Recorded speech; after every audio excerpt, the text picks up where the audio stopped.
third dimension with its own brain, its own voice,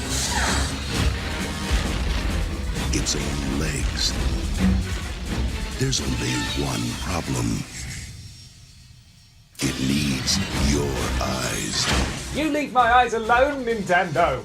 Is there a single video game system more universally ridiculed than the Virtual Boy? Released in 1995, lasting less than a year and boasting just 22 released games, this early so-called VR headset's only surviving legacy is to be the butt of countless industry jokes, even 3 decades on. As you just saw, Nintendo's own advertising even seemed to warn you against buying it, and for good reason. This red menace stood as a stark warning of what not to do. A supposedly virtual reality headset that wasn't actually virtual reality, a so-called portable device that needed War of the Worlds-esque tripods to function, and worst of all, a display that worked only in the most eye-strainingly worst color combination known to humanity, red and black. Now normally in What Went Wrong, we try to take a sympathetic tone in places to balance out the negatives, as even the worst consoles have some positives, right?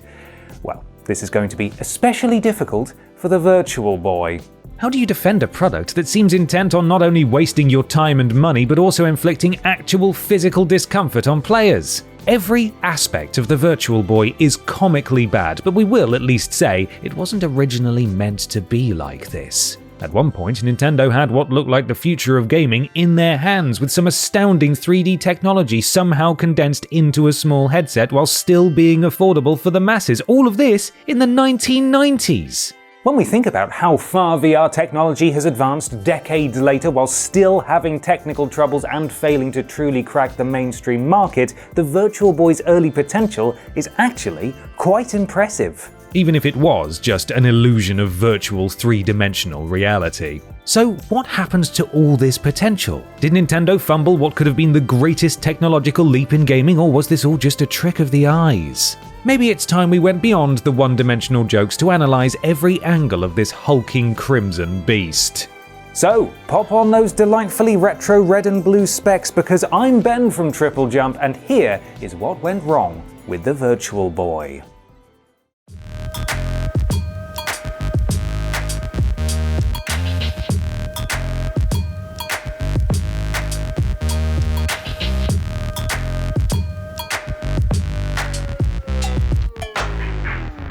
When discussing the creation of the Virtual Boy, one name typically comes up first: Gunpei Yokoi, Nintendo's long-serving hardware guru and legendary mastermind behind the Game & Watch and Game Boy systems. It takes 2 to tango, however, and quite a few more to dance whatever hellish ritual summoned this tomato monstrosity, so to put the blame squarely on Yokoi's shoulders would be grossly unfair and wildly inaccurate considering the efforts Yokoi made to prevent disaster.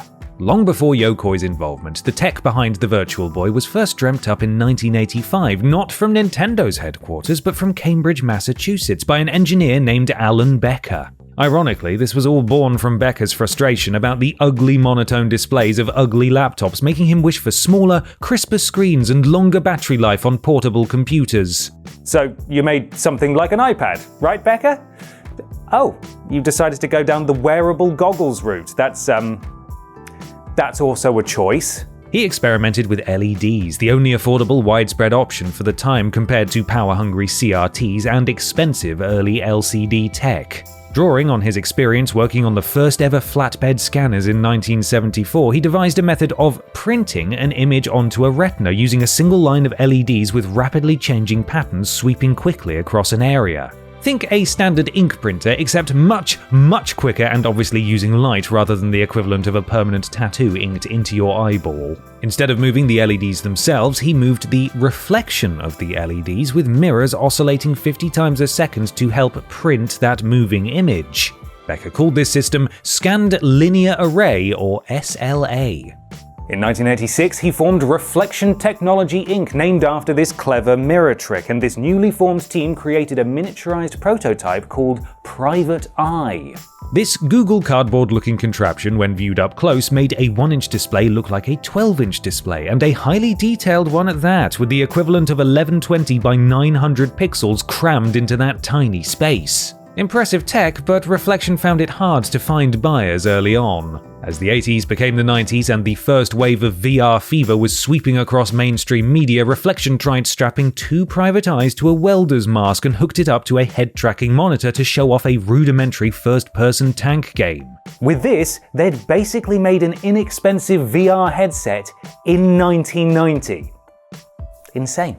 Switching their focus to toy and video game markets, they secured pitches with Mattel and Hasbro and even spoke to Sega. But despite plenty of initial excitement, nobody wanted to touch it, not even Sega, who had their hands in just about everything at the time. This was due to the age-old problem with VR: motion sickness. The rudimentary head tracking was a bit too slow, and even the slightest delay between movement and on-screen feedback can cause real issues in virtual reality. Sega's Tom Kalinske said they couldn't take the chance. Kids got sick, threw up, or fell over using this.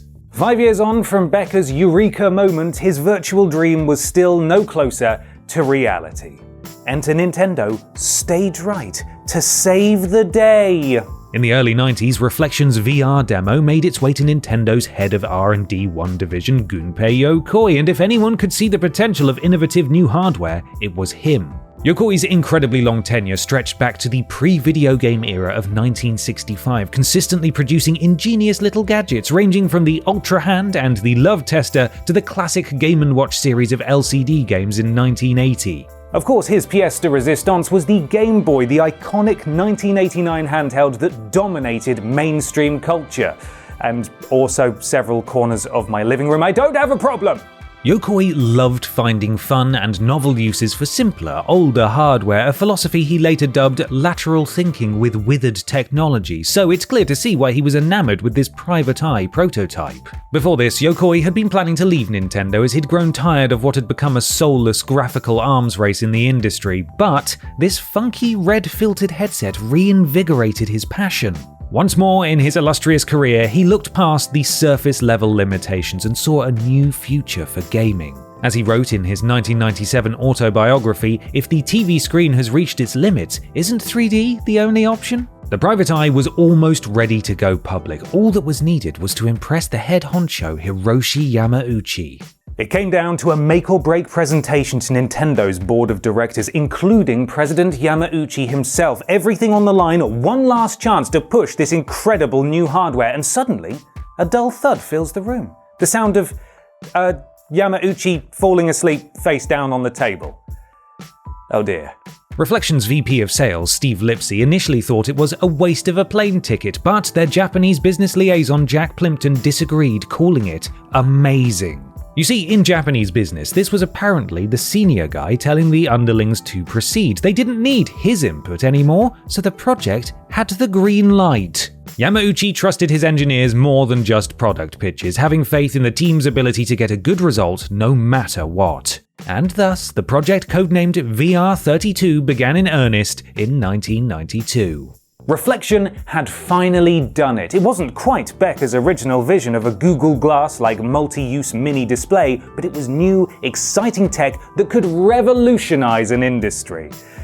Unfortunately, what started like a hopeful underdog's tale of brave perseverance would soon twist itself into a tragic supervillain origin story tainted by technical failures, hardware compromises, and poor decision-making.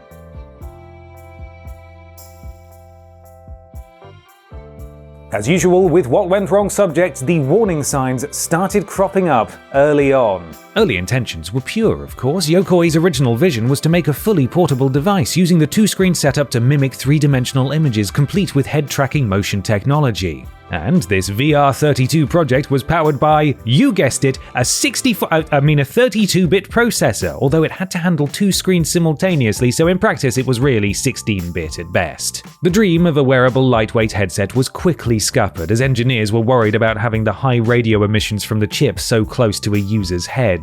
These emissions also interfered with the visual quality, so to combat these issues, they stuck metal plates in there to cover the CPU. Somehow, the product needing actual metal plates to protect from actual EMF radiation wasn't enough to prompt engineers to go back to the drawing board entirely, but now, with these heavy plates weighing down the unit, its chances of becoming a wearable device were slim. One workaround included a clunky shoulder stand contraption that looked more like a torture device cooked up by Jigsaw than a fun kid-friendly games console. Thankfully, this was also quickly scrapped after the legal department were haunted with the horrific what-if scenarios of children getting into various accidents with this monstrosity strapped to their faces. Not a good look. At this point, the Virtual Boy began to take its final form as a big pair of binoculars awkwardly mounted on two legs. Further compromises were made too. For starters, motion tracking was also ditched because of the now limited mobility of the system. Secondly, it didn't even get close to the inferred promise of virtual reality, that of seeing a fleshed-out three-dimensional world around you. This faux 3D was really just a parallax effect that simulated depth. Jason Plum, a programmer for Ocean Software's Waterworld, explained how the separate images for each eye creates this effect, that if these images match the disparity that you're used to seeing in real life, then you perceive a sensation of depth related to the disparity between the images. Sadly, that illusion of depth couldn't even stretch to the gameplay available on the system, but we'll get to that. The Virtual Boy was posing as a 3D device without dedicated 3D hardware at a time when new home consoles were all pushing 3D graphics. So why the hellish red display? For one, red LEDs were simply cheaper and more power efficient, which certainly fits into Yokoi's philosophy of revitalizing older, more affordable technology. They did try full-color displays, but found the 3D effect wasn't clear enough, and red happened to stand out the most on a pure black background, giving more depth. However, we'd argue that sometimes it's better not to stand out quite so much, especially when the image is so prominent you're left with a haunting red outline of Mario etched into your retinas every time you close your eyes. On top of all of these compromises, there was the classic problem: rushed production. While they were toying with the Virtual Boy, Nintendo were cooking up something bigger, their next-gen secret weapon, the Ultra 64. With their resources mostly diverted to this huge project and already running behind their competitors, the Sony PlayStation and Sega Saturn, the usually patient Nintendo decided to push the Virtual Boy out the door, finished or not. Gunpei Yokoi's biographer Takefumi Makino said that many people in Nintendo's marketing saw the Virtual Boy as a niche system that could, at best, fill a gap in the newly emerging 32-bit market. Maybe they still believed it stood a chance, or maybe they'd seen the glowing red writing on the wall and decided to try and squeeze in at least a few sales to recoup costs before people moved on to proper 3D gaming. Either way, the Virtual Boy certainly left its mark, just not in a way that anyone wanted. The Virtual Boy officially launched in Japan on the 21st of July 1995 and in North America 1 month later. This cutting-edge device that was stuck between handheld and home console was priced at a fairly steep $179, a bit shy of $400 in today's money. A first sign of trouble for a system that, based on the branding, suggested it belonged with the much cheaper Game Boy family. More troubling were the reviewers who complained of suffering dizziness, nausea, and headaches, which is just about the worst thing you want from a games console, to be not just mentally, but physically uncomfortable to play. The number one offense is glaringly obvious, but we'll spell it out just in case you've been wisely shielding your eyes throughout this video. It's the horrific blood-red screen! A color palette so heinous it's like staring into the deepest pits of hell.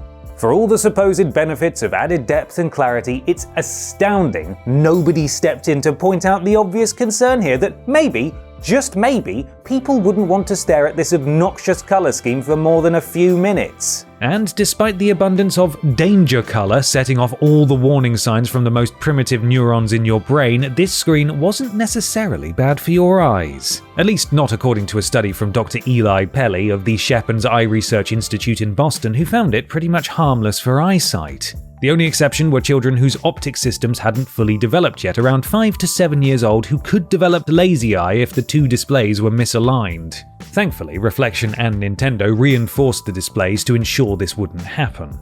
Plenty of scientific articles countered this harmless claim, suggesting the dangers of immersive headsets could cause sickness and, in extreme cases, permanent brain damage. As far as we've seen, there hasn't been enough concrete research into the Virtual Boy itself to call it dangerous with absolute certainty.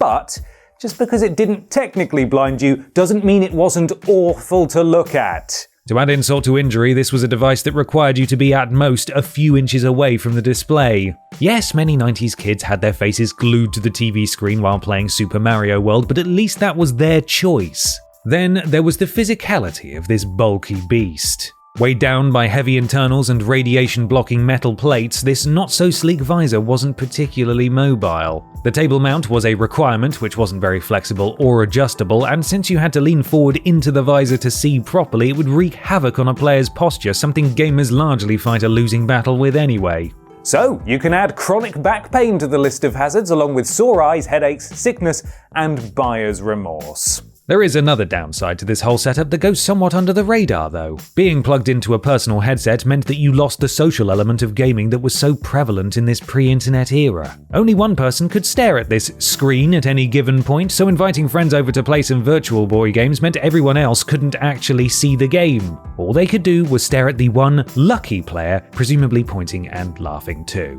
Naturally, local multiplayer games were off the table too, as you could imagine the logistical nightmare of clashing heads to see whether it's your serve in Mario Tennis. There were plans for a link cable system akin to the Game Boy, but this never came to fruition, and no official multiplayer games were ever published. Speaking of, what games did they have? Let's have a look. Whenever a console is criticized for having a small library of games, we're typically talking numbers of around a few hundred. For example, the Nintendo 64 and its notoriously slimline selection totaled about 388 games, give or take. Well, brace yourself, because by comparison, the Virtual Boy had an earth-shattering 22 games released during its lifetime. So many games, not enough time. Am I right? Even considering the short one-year lifespan, it's still absolutely laughable, and it's even more diluted depending on region, with 19 released in Japan compared to 14 in North America. Now, high quality can overcome lack of quantity, as seen with the beloved Nintendo 64, but unfortunately, nobody told the Virtual Boy.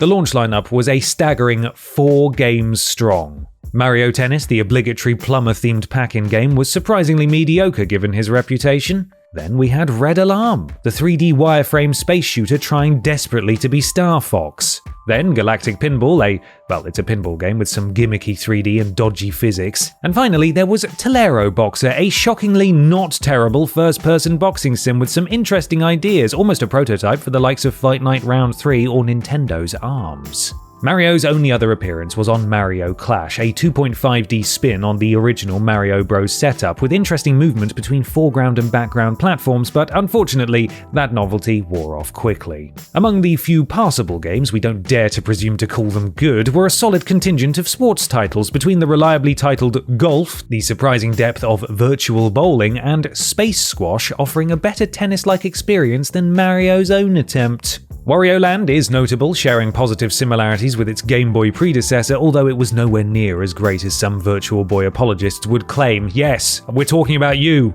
all 7 of you.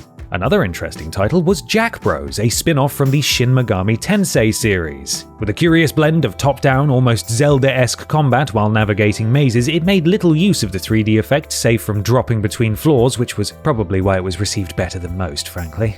The rest of the virtually non-existent library was uninspiring or misguided at best, and downright offensive at worst. In Japan, Innsmouth no Yakata attempted 3D Lovecraftian horror, but the scariest part of wandering those monotone corridors was the fear of motion sickness and the existential dread of realizing you're playing the Virtual Boy. Waterworld followed the fine video game tradition of terrible movie tie-ins that don't match the source material whatsoever. A few titles threw lazy 3D gimmicks onto predictable retreads of familiar puzzlers, but one of the worst offenders in the entire library was Virtual Lab, requiring players to link up long trails of intestines. What a lovely metaphor for the Virtual Boy. Props to the developers for trying their best with this insane hardware, except for the deviants behind Virtual Lab. They belong in a padded cell, but ultimately, the system not only had very few games, but not even one killer app good enough to justify a purchase. But why was that? We've already touched on Nintendo's own reluctance to commit too many resources to the Virtual Boy, as they were firmly focused on the upcoming Nintendo 64. Because of this, Miyamoto wasn't available to work his magic, being fully occupied with the new console and its flagship launch title, Mario 64. Worse still, President Yamauchi told Yokoi to de-emphasize Mario on this system, wanting to save their mascot's big 3D debut for the Nintendo 64. Yokoi wasn't happy and had a big list of ideas similar to Mario Clash, but couldn't act on them. Yokoi also stated that Yamauchi apparently limited the number of third-party developers for the Virtual Boy to try and reduce the risk of poor quality software. Oh, the bitter taste of irony there. We ranked all the Virtual Boy games a while back, by the way. If you're curious which one we thought was the least bad or have a craving for even more crimson, why not check it out? Maybe a stellar PR push could have pulled the system from this tailspin, but Nintendo weren't so lucky there either.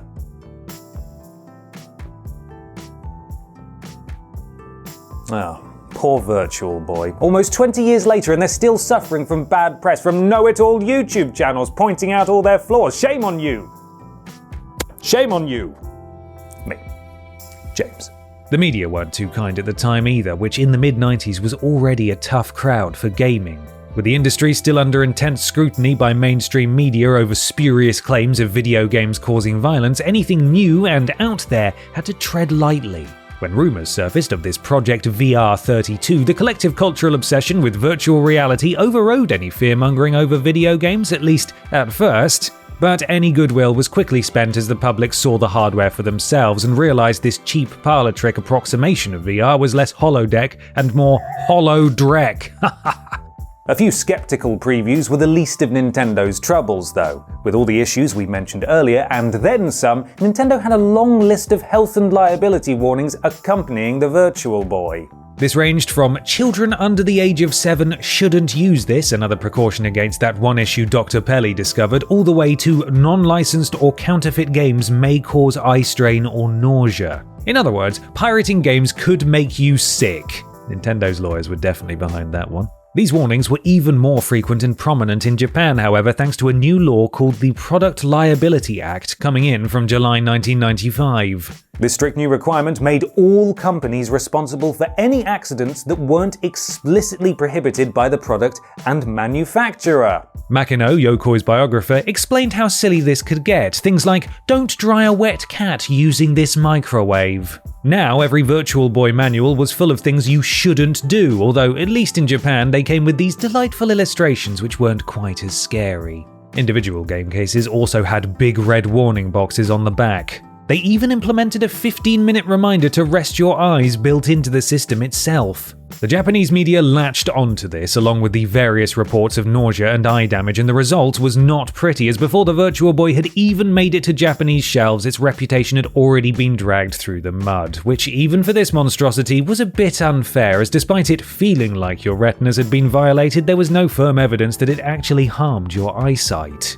The Japanese launch came and went with a whimper, but the US market didn't suffer through the same media scrutiny, at least giving it a fighting chance out in the wild. To begin with, Nintendo pushed hard on the US marketing front, spending $25 million on promotional activities. Nintendo focused on an older audience rather than the usual child-friendly approach and pushed the virtual reality aspect hard. Naturally, this was hard to fully convey on flat TV screens and magazine adverts, so they struck a deal with Blockbuster to let people rent a Virtual Boy for just $10 so they could see the magic for themselves. Which was a great idea on paper, until you remember this was the Virtual Boy we're talking about. Letting people experience the awful red display and gimmicky fake 3D was the worst possible marketing you could do.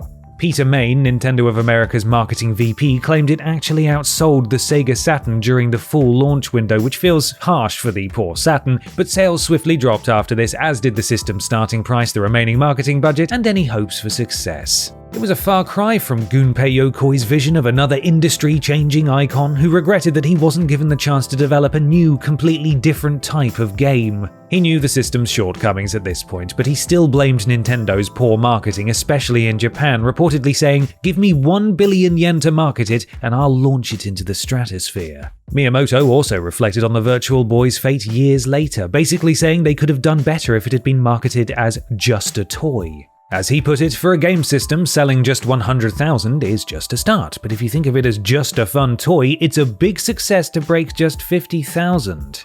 Honestly, we think it would have been a hard sell no matter what label it had. With all the problems stacked against this strange headset, some bad press and unfortunate marketing wasn't the killing blow, but it certainly proved the final nail in the coffin. They say the candle that burns twice as bright burns half as long, and if there's one thing you can say for that notorious red display, it certainly burned bright. In Japan, the Virtual Boy lasted just 6 months before being discontinued in December 1995, while North America had it for about a year, up until August 1996. In that time, they sold around 770,000 units in total, with only 140,000 sold in Japan, an absolute shocker for Nintendo and far from their projections of 3 million in Japan and 1.5 million US sales. For context, the Super Famicom managed double that in its first year with 1.4 million units, and by 1995 totaled 16.5 million. The Famicom sold 1 million back in 1983 up to almost 19 million by 1995, and the Game Boy's first full year hit 1.3 million up to 11 million by this point. Those were the figures for Japan only, by the way. Worldwide would have been much higher, especially for the absurdly popular Game Boy and NES. Even the Philips CDI claimed a 1 million install base in 1994, or for a slightly more contemporary example, remember the Nokia N-Gage? That outsold Nintendo's VR headset too at 3 million units. Slightly unfair comparison perhaps, but no less amusing. By May 1996, Nintendo dropped the US price to $99, and after pulling the plug in August, stores like Toys R Us were flogging them for $30 or less. The industry's first proper shot at virtual reality suffered a harsh reality check, and it was a sad demise for such early potential. So let's recap exactly how these funny red binoculars ended up in the toy store bargain bin. First envisaged as a portable VR headset, multiple changes in production mutated it into a static visor on stilts that couldn't even show proper 3D, just parallax smoke and mirrors. The red monotone imagery hurt people's eyes, with risk of dizziness and nausea, not to mention potential back problems. This led to an absurd amount of health warnings, a requirement by Japanese law, causing the media to go wild, which further damaged the Virtual Boy's reputation before it had even launched. And when it did launch, that steep price tag of $180 shocked most people, expecting it to be a sibling of the much cheaper Game Boy. Some great games might have saved it, but they couldn't even manage one kind of okay game from a pitiful 22 titles. And Nintendo, focused on their next-gen N64, quickly ditched this ambitious but misguided attempt at VR. Yeah, no wonder nobody wanted to go near this overpriced, underdeveloped, potentially hazardous red Frankenstein's monster. Now, there's a bit of a sad epilogue to this tale regarding two of the key figures involved. Gunpei Yokoi, the grandfather of the Game Boy, left Nintendo in August 1996. Many assumed he left under a cloud of shame from the Virtual Boy's failure, but this narrative isn't really fair or accurate. Firstly, he had already planned his retirement before the Red Beast even existed. President Yamauchi never blamed Yokoi either, and it wasn't even Yokoi's last project, as he'd worked on the Game Boy Pocket before leaving as one last hurrah. He later founded a company called Koto Laboratory, continuing his love of innovation with withered technology to work on LCD games and handhelds. But tragically, Yokoi died in a traffic accident on the 4th of October 1997 at just 56 years of age. It was a dark day for the industry, losing such a visionary of innovation whose work literally brought joy to millions. The other main player here was Alan Becker, creator of the private eye technology in the first place. With the Virtual Boy's downfall hitting Becker's small company much harder than the behemoth of Nintendo, he moved on in 1997, eventually working on water purification tech for developing nations. In October 2001, Becker died unexpectedly in his home at the age of just 53. Shockingly, two incredible minds that worked on the Virtual Boy were both struck by tragedy. So, whatever criticisms we have for the silly red headset, and there are plenty, let's end on a more positive note, because the technology that spurred on the Virtual Boy truly was impressive, and the idea that anyone could even attempt a VR headset in the mid-90s, let alone ship one, showed incredible ambition and ingenuity. Taking pride of place as one of the strangest oddities in gaming history, the Virtual Boy truly was one of a kind. Let's just hope it stays that way.